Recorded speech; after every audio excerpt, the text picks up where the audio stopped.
Picture this. You're walking home from work on an ordinary Tuesday evening. The street lights flicker on as darkness settles over your quiet neighborhood. You've taken this same route 1,000 times before, but tonight, something is different. Tonight you hear a woman's terrified scream pierce through the evening air. What would you do? Most people would call 911 and hope help arrives in time. Some might run away to avoid danger. A few brave souls might shout from a distance or try to create a distraction. But what if you were someone who had spent years training for the world's most dangerous missions? What if your body was a weapon, your mind was tactical steel, and your heart couldn't ignore someone in desperate need? This isn't just another hero story. This is about the moment when evil picked the wrong target, threatened the wrong person, and discovered that sometimes the universe puts exactly the right person in exactly the right place at exactly the right time. This is about 3 criminals who thought they had found easy prey, only to learn that their victim's protector was someone they should have feared more than death itself. When Sarah Mitchell left her nursing shift that night, she never imagined her life would change forever. When Marcus Rodriguez finished his evening run, he never expected to use skills he'd hoped to leave behind. And when those 3 men decided to make their move, they never realized they were about to face someone who had survived Taliban ambushes, underwater demolitions, and covert operations that would make action movies seem tame. Some people talk about guardian angels, others believe in fate. But sometimes, protection comes in the form of a man who knows exactly how to turn predators into prey, how to make the hunter become the hunted, and how to ensure that justice isn't just served, it's delivered with precision that only comes from years of serving something greater than yourself. This is that story. This is what happens when evil meets its match. Marcus Rodriguez had always preferred the evening runs. After 12 years as a Navy SEAL, followed by 3 years of trying to adjust to civilian life, he found that the rhythm of his feet hitting the pavement helped quiet the thoughts that still sometimes kept him awake at night. The streets of Riverside Heights were a far cry from the mountains of Afghanistan or the training grounds of Coronado, but they served their purpose. At 35, Marcus carried himself with the understated confidence that came from having faced death more times than he cared to count. His neighbors knew him as the quiet guy who lived in the small house on Maple Street, who kept his lawn perfectly maintained and always nodded politely when they passed. They had no idea that the man jogging past their windows had once swum 2 miles underwater to plant explosives on an enemy vessel, or that his hands had pulled 17 wounded soldiers to safety during his last deployment. The transition to civilian life hadn't been easy. The corporate security job paid well enough, but sitting behind a desk analyzing threat assessments felt like wearing shoes that didn't quite fit. The real world seemed simultaneously too loud and too quiet, too fast and too slow. But evening runs helped. They gave him time to think, time to remember who he was trying to become rather than dwelling on who he used to be. Tonight felt different from the moment he stepped outside. Maybe it was the unseasonably warm October air, or the way the streetlights seemed dimmer than usual. Marcus had learned long ago to trust his instincts, and right now they were telling him to pay attention. He adjusted his route slightly, taking the long way around the neighborhood, letting his senses take in every detail. 3 miles into his run, Marcus noticed the white van parked on Elm Street. It hadn't been there yesterday, and something about it felt wrong. The windows were tinted too dark for a work vehicle, and it was positioned in a way that gave whoever was inside a clear view of the main walking path that connected the residential area to the shopping district. Marcus filed the information away and continued running, but his pace slowed slightly, and his awareness heightened. Meanwhile, 6 blocks away, Sarah Mitchell was finishing what had been one of the longest shifts of her nursing career. The emergency room at Riverside General had been chaos for 14 straight hours. 3 car accidents, 2 domestic violence cases, and a heart attack had kept her moving nonstop since 6 that morning. Sarah was the kind of person who had gone into nursing because she genuinely wanted to help people. She volunteered at the free clinic on weekends, fostered rescue animals, and never walked past someone who needed help. Her colleagues often joked that she was too trusting, too willing to see the good in people, but Sarah believed that kindness was a choice that made the world better.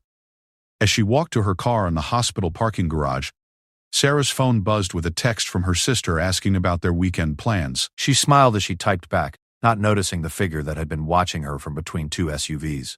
The parking garage was well lit, and security made regular rounds, so Sarah felt safe as she made her way to her blue Honda Civic. She never saw the man approaching from behind until he spoke. "Excuse me, miss. Could you help me?" I think my wife is having a medical emergency in our car. Sarah turned immediately, her nursing instincts kicking in before any sense of caution.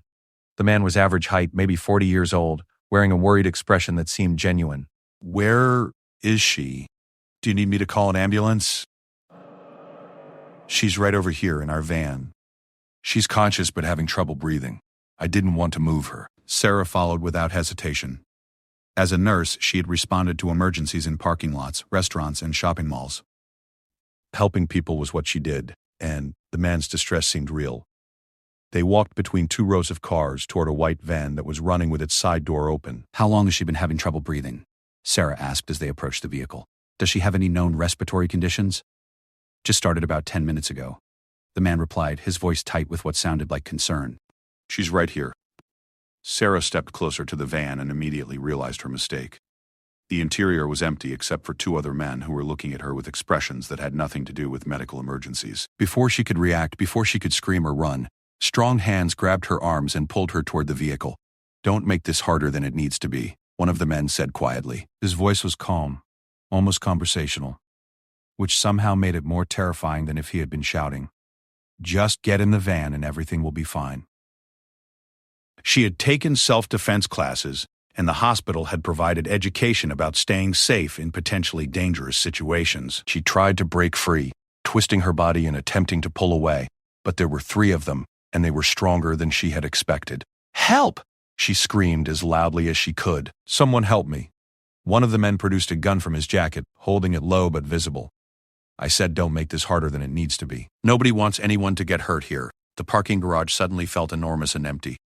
Sarah looked around desperately for security, for anyone who might help, but the area was deserted. Her car was only 15 feet away, her keys still clutched in her hand, but it might as well have been on another planet. "What do you want?" Sarah asked, trying to keep her voice steady. She had dealt with psychiatric patients and people under the influence of drugs or alcohol, and she knew that staying calm and trying to communicate could sometimes de-escalate dangerous situations.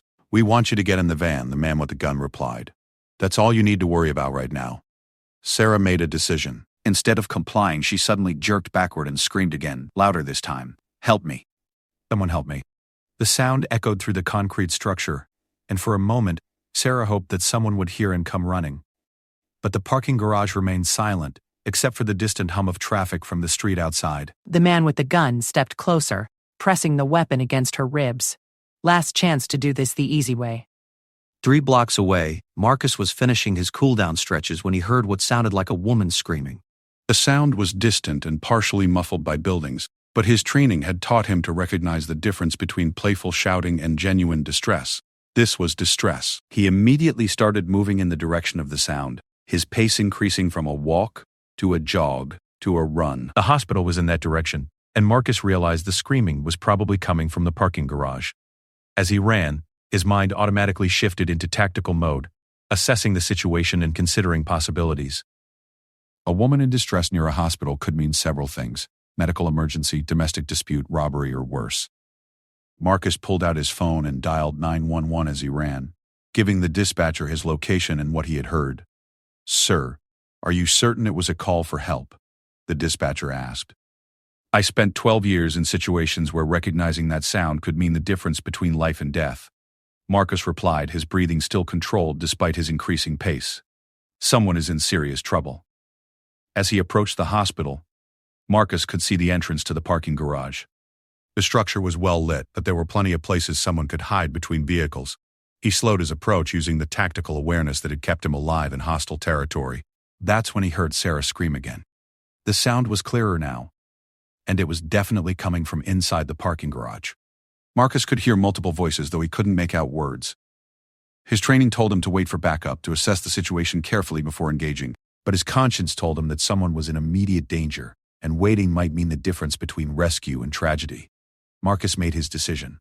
He entered the parking garage, moving quietly but quickly, using cars for cover as he advanced toward the source of the voices.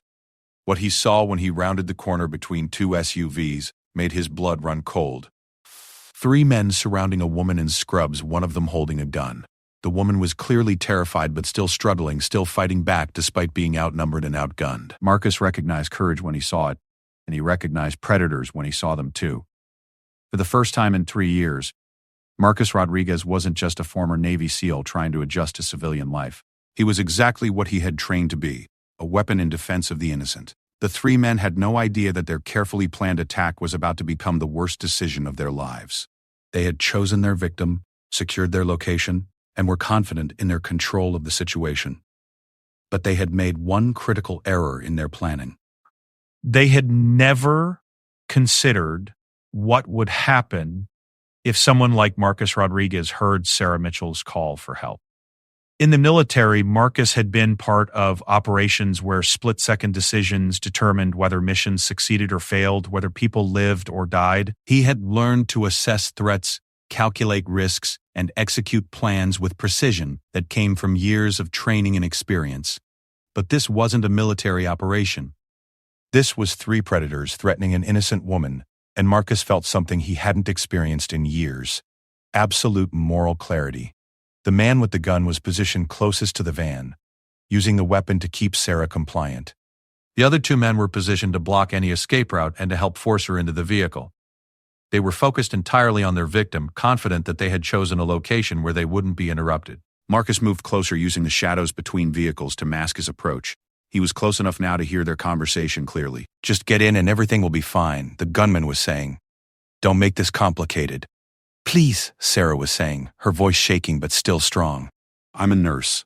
I help people. I don't have any money. I don't have anything valuable. Just let me go." "You're coming with us," one of the other men replied. "That's not negotiable." Marcus had heard enough. These weren't desperate men looking for money or car thieves looking for an easy target. This was something much worse, and Sarah Mitchell was running out of time. He pulled out his phone and sent his exact location to 911, then switched the device to silent. In a few minutes, this parking garage would be full of police officers. But Sarah Mitchell might not have a few minutes. Marcus had to act now. The tactical assessment was straightforward. 3 targets, 1 armed with a handgun, enclosed space with limited escape routes, 1 civilian in immediate danger. In Afghanistan, this would have been considered a relatively simple rescue operation. But this wasn't Afghanistan, and Marcus was no longer an active-duty SEAL, operating under rules of engagement. This was an American parking garage, and he was a civilian who was about to engage 3 criminals who were threatening an innocent woman. The legal implications would be complicated, but the moral implications were crystal clear. Marcus Rodriguez stepped out of the shadows and into the light. "Let her go." His voice cut through the parking garage like a blade, calm and controlled but carrying an authority that made all 4 people freeze. The 3 men turned toward him, and Marcus could see their expressions change as they tried to assess this new threat. What they saw was a man in running clothes who looked like he stayed in shape, but nothing that immediately screamed danger. Marcus was average height and build, with graying hair at his temples that made him look more like a suburban dad than a special operations veteran. That was about to work in his favor. "Walk away, man," the gunman said, swinging his weapon toward Marcus. "This isn't your problem." Marcus took a step closer, his hands visible but his body language suggesting he was anything but helpless. "It became my problem when you decided to threaten an innocent woman. Let her go and walk away. Nobody has to get hurt." The 3 men exchanged glances. They had planned for a lot of contingencies, but they hadn't planned for this. The presence of a witness complicated things, but they still had the advantage of numbers and weapons. "I said walk away," the gunman repeated, his voice harder now. "Don't be a hero." Marcus smiled, and there was something in that expression that should have warned them that they had made a terrible mistake. Too late for that. Sarah looked between Marcus and her captors, hope and terror warring in her expression. She didn't know who this man was or how he had found her, but she could sense that the situation was about to change dramatically. The gunman made his decision. Instead of letting Sarah go, he pressed the weapon against her head and used her as a shield between himself and Marcus. "Back off or she dies right now." That was the moment when 3 criminals who thought they had planned the perfect crime learned that they had challenged the wrong man on the wrong night, in the wrong place. Marcus Rodriguez had spent 12 years training for situations exactly like this, and now all that training was about to be put to use protecting someone who needed protection. The evening that had started as a quiet run through a peaceful neighborhood was about to become something very different. 3 predators were about to discover what it meant to threaten an innocent person in the presence of someone who had dedicated his life to defending innocence. Sarah Mitchell's life hung in the balance, but she was no longer facing her attackers alone. And Marcus Rodriguez was about to remember exactly who he was and what he was capable of. When someone needed protection, the real confrontation was about to begin. Time seemed to slow down as Marcus assessed the situation with the cold precision that had kept him alive through countless dangerous operations. The gunman held Sarah as a human shield, the weapon pressed against her temple. The other two men had spread out slightly, trying to flank Marcus while staying close enough to support their armed partner. They thought they had control of the situation, but they were about to learn how quickly control could shift.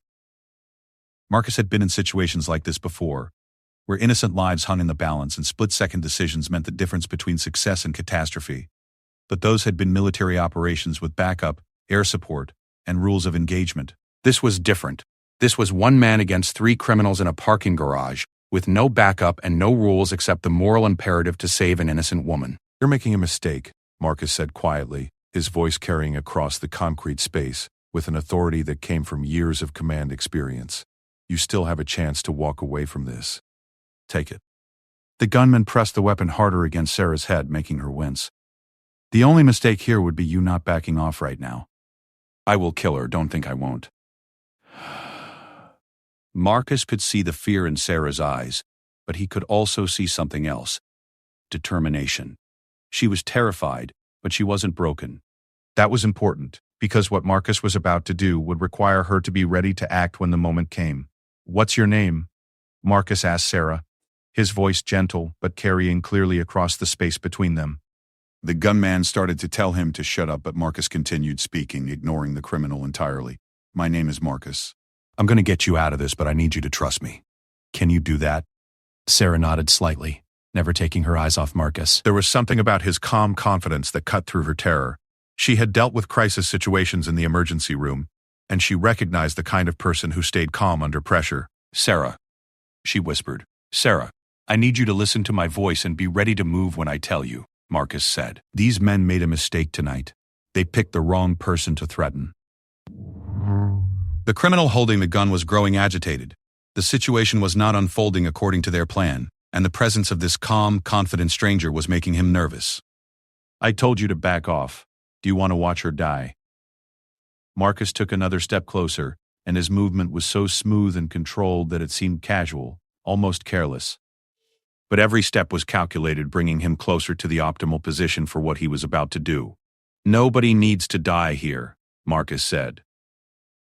"You three can still walk away, find another target, make better choices. But you need to let Sarah go first." The two men without guns were becoming increasingly uncomfortable. They had signed up for what they thought would be a simple kidnapping, not a standoff with someone who seemed completely unimpressed by their threats. The way Marcus moved, the way he spoke, everything about his presence suggested that they were dealing with someone far more dangerous than they had anticipated. "Who are you, man?" one of them asked. "Are you a cop?" Marcus smiled again, and that expression was becoming more unsettling each time the criminal saw it. Something like that. What happened next unfolded in seconds, but Marcus had been planning it since the moment he saw Sarah being threatened. In his mind, he had already run through dozens of scenarios, calculated angles and distances, and identified the sequence of actions that would give Sarah the best chance of survival. The gunman made the mistake of letting his attention shift slightly, glancing toward his partners to gauge their reactions to this unexpected confrontation. It was only for a fraction of a second, but Marcus had been waiting for exactly that moment. Marcus moved with a speed and precision that came from years of training and countless hours of practice. He dove forward and to the side, using the concrete pillar between two parking spaces as partial cover while simultaneously shouting a single word: "Down." Sarah reacted instantly, dropping to the ground and rolling away from the gunman as Marcus had hoped she would. The criminal tried to swing his weapon toward Marcus, but he was no longer where he had been a second earlier. Marcus came up from his role behind the gunman, using techniques he had learned in close-quarters combat training. His first move disabled the gun hand, using leverage and pressure points to make the man's fingers release the weapon involuntarily. His second move put the gunman on the ground, neutralized and no longer a threat to anyone. The entire sequence took less than 4 seconds. The other two criminals stood frozen for a moment, shocked by the speed and efficiency of what they had just witnessed. Their armed partner, who had been in complete control of the situation seconds earlier, was now face down on the concrete with his own weapon in Marcus's hand. "Sarah, move to your car and call 911, Marcus said calmly, never taking his eyes off the remaining two men. "Tell them you're safe and that the situation is under control." The two criminals looked at each other, trying to decide whether to fight or flee. Marcus made the decision easier for them. You have about 30 seconds to decide whether you want this to end with you walking away or with you joining your friend on the ground, he said conversationally. Choose wisely. One of the men pulled a knife from his jacket, apparently deciding that they still had the advantage of numbers. Marcus sighed, recognizing the type. Some people had to learn lessons the hard way. Sarah, stay behind your car, Marcus called out, his voice still calm and controlled. This will just take a moment. The man with the knife moved first, lunging toward Marcus with more enthusiasm than skill. Marcus had trained against knife attacks more times than he could count, facing opponents who were skilled, desperate, and highly motivated. This criminal was none of those things. Marcus sidestepped the attack, used the man's momentum against him, and applied a chokehold that rendered him unconscious in seconds. The knife clattered across the concrete, harmless. The third criminal, seeing his two partners neutralized with an efficiency that seemed almost casual, made the smart choice. He turned and ran toward the parking garage exit, abandoning his partners and his carefully planned crime. Marcus let him go. He had accomplished his primary objective. Sarah was safe. Pursuing a fleeing criminal through city streets wasn't worth the risk of leaving Sarah alone with two unconscious criminals who might wake up. Instead, Marcus secured both men using techniques he had learned for restraining captured enemies, then checked on Sarah. She was shaking but unharmed, sitting behind her car with her phone pressed to her ear as she spoke with the 911 dispatcher. Police and ambulance are on the way, she told Marcus when she finished the call. Are you hurt? I'm fine. How about you? Did they hurt you before I got here? No, they just scared me. Sarah replied, though Marcus could see that scared was an understatement. She was dealing with shock and adrenaline, but her training as a nurse was helping her stay focused. Who are you? How did you do that? Before Marcus could answer, the parking garage filled with the sound of sirens. Police cars, ambulances, and emergency vehicles converged on the scene with impressive speed. Within minutes, the area was secured and the two unconscious criminals were being treated by paramedics while being prepared for transport to jail. Detective Lisa Chen was the first investigator on the scene, and she immediately recognized that this was no ordinary attempted kidnapping. The precision with which the criminals had been neutralized, the efficiency of their restraint, and the calm demeanor of the man who had stopped them suggested professional training. Mr. Rodriguez? Detective Chen approached Marcus as he finished giving his initial statement to a patrol officer. I'm Detective Chen. I'd like to ask you a few more questions about what happened here. Marcus nodded. It's soon. He had been expecting this conversation. Of course, Detective. The officers tell me you heard Miss Farrell setting for terror. Mitchell calling for help from several blocks away, and you responded immediately. That's admirable, but I have to ask, what's your background? The way you handled this situation suggests specialized training. 12 years in the Navy, Marcus replied. Special operations. Detective Chen's expression showed understanding. That explained a lot. SEALs? Yes, ma'am. That makes more sense. We've interviewed Miss Baskets, Mitchell, and she says you basically saved her life. But I need to understand exactly what happened here, step by step. Marcus walked Detective Chen through the entire sequence of events. From hearing Sarah scream to his decision to intervene to the techniques he had used to neutralize the threats. His account was precise, detailed, and completely consistent with the evidence at the scene. The man with the gun, Detective Chen said, looking at the unconscious criminal being loaded into an ambulance. He's going to have some bruises and a very sore wrist, but no permanent damage. Same with his partner. How did you manage to take them down so efficiently without seriously injuring them? Marcus considered his answer carefully. In the military, we learned that the most effective way to neutralize a threat is often the one that ends the situation quickly, with minimal harm to everyone involved. These men were dangerous, but they weren't trained fighters. Once they lost the element of surprise and the advantage of weapons, they weren't really a threat anymore. What Marcus didn't mention was that he had been holding back considerably. If these had been enemy combatants in a war zone, if Sarah's life had been in more immediate danger, if the situation had required lethal force, he could have ended the confrontation in ways that would have been much more permanent. But this was a civilian situation involving American citizens, and Marcus believed in using only the force necessary to protect the innocent. Detective Chen made notes as they spoke, but Marcus could tell she was impressed rather than suspicious. Miss Mitchell is very lucky you were in the area tonight. Do you mind if I ask what you're doing now? Still in the military? I got out 3 years ago, Marcus replied. I work in corporate security now, risk assessment, threat analysis, that kind of thing. Well, your assessment of this threat was definitely accurate, Detective Chen said with a slight smile. These men have been on our radar for several weeks. We've had reports of attempted kidnappings in this area, but tonight was the first time they actually tried to grab someone. That information made Marcus's blood run cold. They've done this before? Attempted to. We think they've been scouting locations and potential victims for at least a month. Ms. Banks, Mitchell fits the profile of their previous targets. Young women leaving work alone, walking to cars in relatively isolated areas. Marcus looked across the parking garage to where Sarah was being checked by paramedics. She was still shaking, but she was alive and unharmed. How many other women might have been targeted if these criminals hadn't been stopped tonight? Detective, what happens now? Will these men face serious charges? Oh yes, Detective Chen replied with satisfaction. Attempted kidnapping, assault with a deadly weapon, conspiracy, and probably a few other charges once we finish investigating. The man with the gun is looking at substantial prison time, and his partner won't be far behind. As the police finished their investigation and the criminals were transported to jail, Marcus found himself alone in the parking garage with Sarah. The emergency vehicles were pulling away, and the normal quiet of the evening was returning. I don't know how to thank you, Sarah said, her voice still shaky but stronger than before. If you hadn't been there, if you hadn't heard me, you don't need to thank me. Marcus replied, any decent person would have done the same thing. Sarah shook her head.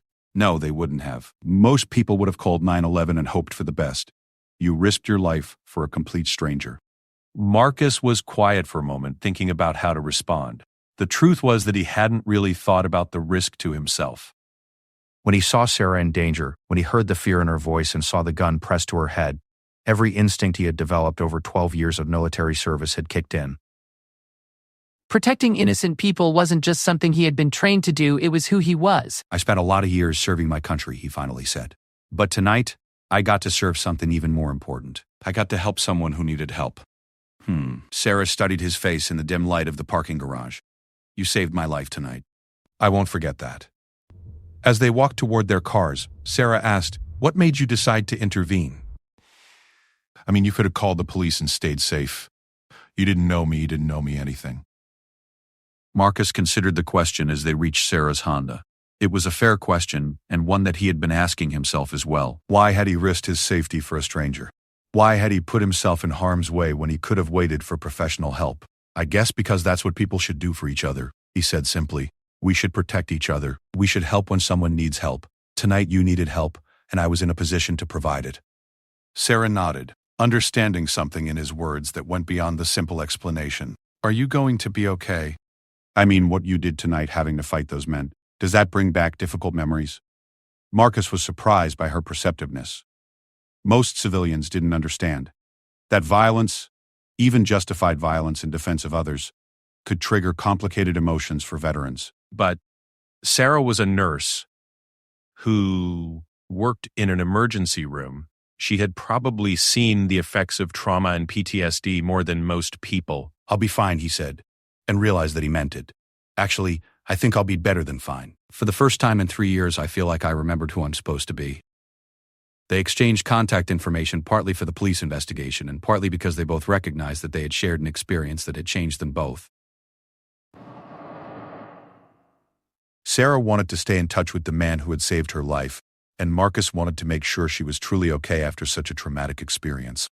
As Marcus drove home that night, he reflected on how quickly life could change. That morning, he had been a former Navy SEAL struggling to find his place in the civilian world, going through the motions of a routine that felt empty and unsatisfying. Tonight, he was someone who had made a real difference in another person's life. But he also knew that the 3 criminals he had encountered were part of something larger. Detective Chen had mentioned that they had been targeting women in the area for weeks. The man who had escaped would probably not give up his criminal activities just because one operation had gone wrong. And there were undoubtedly other predators out there, other people who saw innocent women like Sarah as prey. Marcus realized that he had spent 3 years trying to leave his military identity behind, trying to become someone different. But tonight had shown him that some parts of who you are can't be left behind, and maybe they shouldn't be. Maybe his skills, his training, his instincts for protecting others weren't something to be buried in his past. Maybe they were something that could be used to make the civilian world a little bit safer. As he pulled into his driveway, Marcus made a decision. Tomorrow he would call Detective Chen and offer to help with the ongoing investigation. He would use his knowledge of tactics and criminal behavior to help law enforcement identify other potential targets and prevent other attacks. He would find ways to use his military training in service of his community. Tonight had been about saving one woman from 3 criminals, but Marcus was beginning to realize that it might also be about saving himself from a life that had felt increasingly meaningless. He had been trained to be a protector, a guardian, someone who stood between innocent people and those who would harm them. Civilian life didn't have to mean abandoning that calling. The evening that had started as a routine run had ended with Marcus Rodriguez remembering who he truly was. And Sarah Mitchell, driving home to call her sister and try to process what had happened to her, was alive and safe. Because sometimes the right person is in the right place at exactly the right time. But the story wasn't over. The criminal who had escaped was still out there, and men like that rarely gave up after one failure. The confrontation in the parking garage had been won, but the larger battle for safety and justice was just beginning. 3 days after the parking garage incident, Marcus Rodriguez found himself sitting across from Detective Chen in the police department, studying surveillance footage and crime scene photos that painted a disturbing picture. The 2 criminals he had stopped were not random opportunists looking for easy targets. They were part of a larger operation that had been systematically targeting women throughout the city. We've identified at least 7 attempted kidnappings over the past 2 months, Detective Chen explained, spreading photographs across the table. Same pattern every time. Young women leaving work, walking alone to their cars, approached by men claiming to need help with medical emergencies. Marcus examined the photos carefully. His military training had included intelligence analysis, and he could see the methodical nature of the crimes. These aren't crimes of opportunity. This is organized, planned, systematic. Exactly. And the man who escaped from the parking garage, we've identified him as Derek Lawson. He's got a record going back 15 years, mostly for assault and robbery, but nothing like this. We think he was recruited by someone with more sophisticated operation. The revelation that Sarah had been targeted as part of a larger criminal enterprise made Marcus feel a cold anger that he hadn't experienced since his military days. These weren't desperate people making bad choices. These were predators who had turned the victimization of innocent women into a business model. "What do you need from me?" Marcus asked. Detective Chen smiled grimly. "Your expertise. We've got dozens of hours of security footage from various locations around the city, but we need someone who understands tactical planning to help us identify patterns and predict where they might strike next." Over the next several hours, Marcus and Detective Chen worked through the evidence methodically. Marcus's experience in reconnaissance and intelligence gathering proved invaluable, as he identified details that had been missed in previous reviews. The way the criminals positioned themselves, the timing of their approaches, the locations they chose all revealed a level of planning that suggested military or law enforcement training. Someone taught them surveillance techniques, Marcus observed, pointing to a still image from a shopping mall security camera. "Look at how they're positioned here. They have clear sight lines, multiple escape routes, and they're using the crowd for cover. This is an amateur hour." Detective Chen made notes as Marcus continued his analysis. "We thought the same thing, but we couldn't prove it." Do you think you could help us develop a profile of whoever is running this operation? Marcus nodded. In Afghanistan, we spent a lot of time trying to understand how insurgent cells operated. This has some of the same characteristics: careful target selection, systematic approach, coordinated timing. But it also has some distinctly American criminal elements. As they worked, Marcus found himself energized in a way he hadn't been since leaving the military. The analytical challenges, the sense of purpose, the opportunity to use his skills in service of justice, all combined to make him feel useful again. But there was something else driving him as well. The memory of Sarah's fear. The knowledge that other women were living in danger because these criminals were still operating. "I have an idea," Marcus said after studying the evidence for several hours. "But you're not going to like it." Detective Chen looked up from her notes. "I'm listening. These men are going to strike again. Soon. The failure at the hospital will make them more desperate, more willing to take risks. If we can predict where they're likely to target their next victim, we might be able to set a trap." Using an undercover officer as bait? Detective Chen considered the idea. "That's possible, but it would be extremely dangerous if something went wrong." "I wasn't thinking about using an officer," Marcus said quietly. "I was thinking about using me." The conversation that followed was intense and sometimes heated. Detective Chen argued that Marcus was a civilian with no legal authority to engage in police operations. Marcus countered that he was uniquely qualified to handle the situation if things went wrong. They discussed legal implications, safety concerns, and the ethics of using civilians in law enforcement operations. Finally, Detective Chen made a decision. I can't officially sanction this, but if you happen to be in a public place at the same time we were conducting surveillance, and if you happen to witness a crime in progress, Marcus understood, and if I happen to intervene to protect an innocent person, that would be within my rights as a civilian. 2 days later, Marcus found himself walking through the parking garage of Westfield Shopping Center at 9:30 p.m. Intelligence analysis had suggested this location as the most likely target for the criminal's next attempt. The lighting, the foot traffic patterns, and the demographics of shoppers all matched the profile of their previous targets. Marcus wasn't alone. Detective Chen and her team were positioned throughout the area, maintaining surveillance while staying far enough away to avoid spooking the criminals. But if Derek Lawson and his remaining associates appeared, Marcus would be the first line of defense for any potential victim. He didn't have to wait long. At 9:47 p.m., Marcus spotted the white van that had been used in the previous attacks. It was parked in a different location, but the tinted windows and strategic positioning were unmistakable. Marcus activated the small radio transmitter that connected him to the police surveillance team. Target vehicle spotted, Level 2, Section C, he said quietly. 3 occupants visible. Copy that.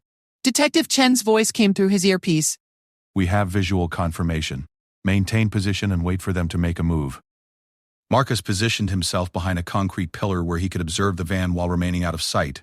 Through his military-grade binoculars, he could see Derek Lawson in the passenger seat, along with 2 men he didn't recognize. They were watching the main walkway where shoppers would pass on their way to cars parked in the more remote sections of the garage.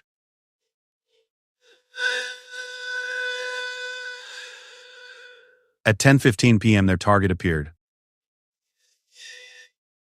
A young woman in business attire walking alone toward a car parked in an isolated area of the garage. She was talking on her phone, distracted and unaware of the danger that was preparing to engulf her. Marcus watched as the van's occupants went through what was clearly a well-rehearsed routine. One man got out and approached the woman from the front, while Derek Lawson circled around to cut off her escape route. The third man stayed with the van, engine running, ready for a quick departure. They're making their move, Marcus reported through his radio. Target is a blonde woman in a navy business suit, northwest section of Level 2. We see her, Detective Chen replied. Move in, but wait for them to commit to the crime before you engage. Marcus began moving toward the confrontation, using cars and pillars for cover as he had been taught in urban warfare training. He could hear the conversation as he got closer, and it was following the same script that had been used against Sarah.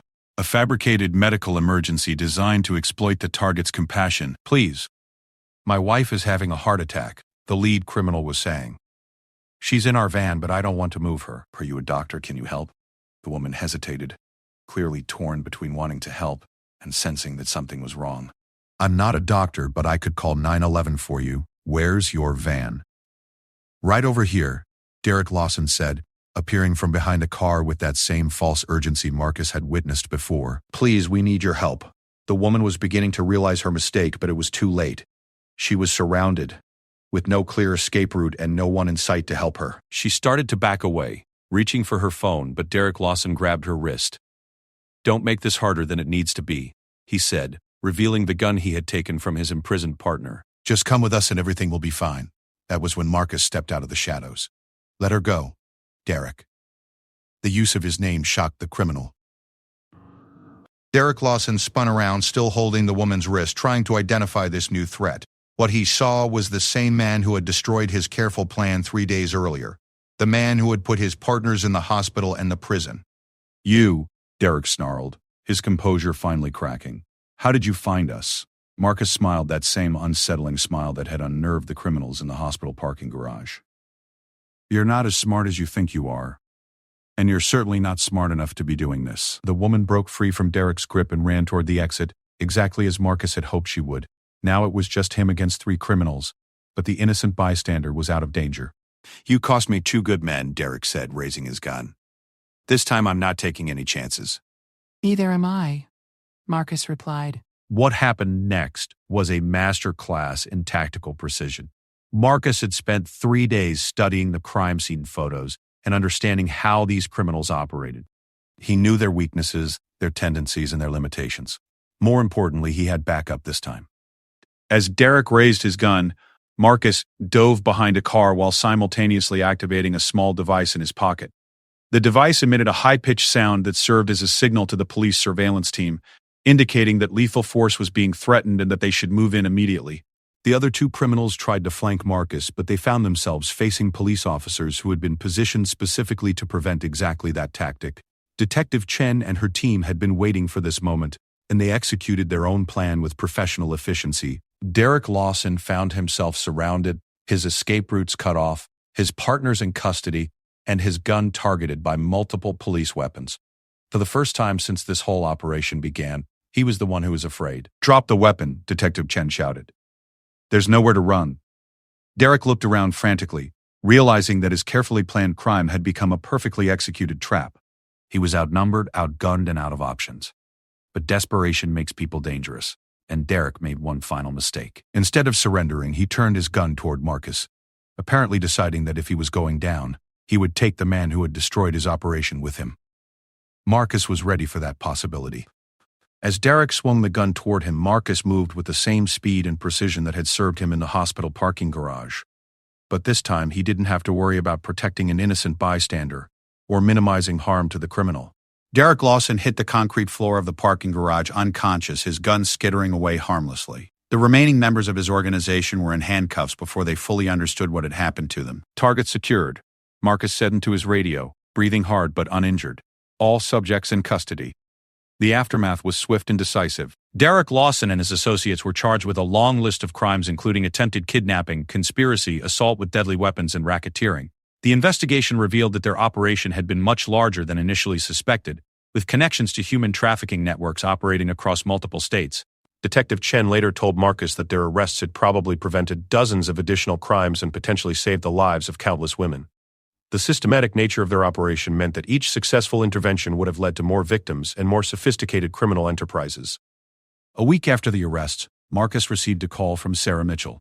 She had seen the news coverage of the police operation and realized that the man who had saved her life had been instrumental in stopping the entire criminal network. "I wanted to thank you again," Sarah said when they met for coffee. "But also to tell you something. What you did, both for me and for all those other women who might have been targeted. It's given me a different perspective on things." Marcus was curious. "What do you mean?" "I mean that I've been thinking about how many people go through their lives without anyone to protect them when they need it most. I've been thinking about doing something to help." Sarah explained that she had been volunteering with a local organization that provided support services for victims of violent crimes. She was using her nursing skills to help with medical care, but she was also training to provide counseling and advocacy services. "You showed me that one person can make a difference when someone needs help," she said. "I want to be that person for other people." Marcus found himself inspired by Sarah's response to her trauma. Instead of letting the experience make her fearful or bitter, she was using it to motivate herself to help others. It was exactly the kind of resilience and purpose that Marcus had been searching for in his own life. "Actually, I've been thinking about making some changes myself," Marcus told her. "Detective Chen has offered me a consulting position with the police department. They want help with tactical analysis and threat assessment." "That sounds perfect for you," Sarah replied. "You'd be using your skills to help keep people safe." The conversation continued for 2 hours, with both of them sharing their thoughts about how the events in the parking garage had changed their perspectives on life, service, and purpose. By the end of their meeting, they had developed both a friendship and a mutual commitment to using their experiences to help others. 6 months later, Marcus Rodriguez was working full-time as a consultant with the police department, helping to develop tactical responses to organized crime and training officers in advanced threat assessment techniques. His work had directly contributed to the arrests of 3 other criminal organizations and the prevention of numerous violent crimes. Sarah Mitchell had completed her training as a victim advocate and was working with the prosecutor's office to help victims of violent crimes navigate the legal system while they recovered from their trauma. She had also started a support group for women who had survived kidnapping attempts or other violent crimes. They stayed in touch regularly, bound together by the shared experience that had changed both of their lives. But more than that, they had both found ways to transform a terrible experience into something positive, something that made their community safer and stronger. The 3 criminals who had tried to make Sarah Mitchell a victim had succeeded in something they never intended. They had awakened 2 people to their true purpose in life. Marcus had rediscovered his calling as a protector, and Sarah had found her mission as a healer and advocate for other survivors. Detective Chen, reflecting on the case months later, observed that sometimes the best outcomes come from the worst situations. The parking garage confrontation had been a moment of terror and violence, but it had also been a moment of courage, skill and human decency triumphing over cruelty and exploitation.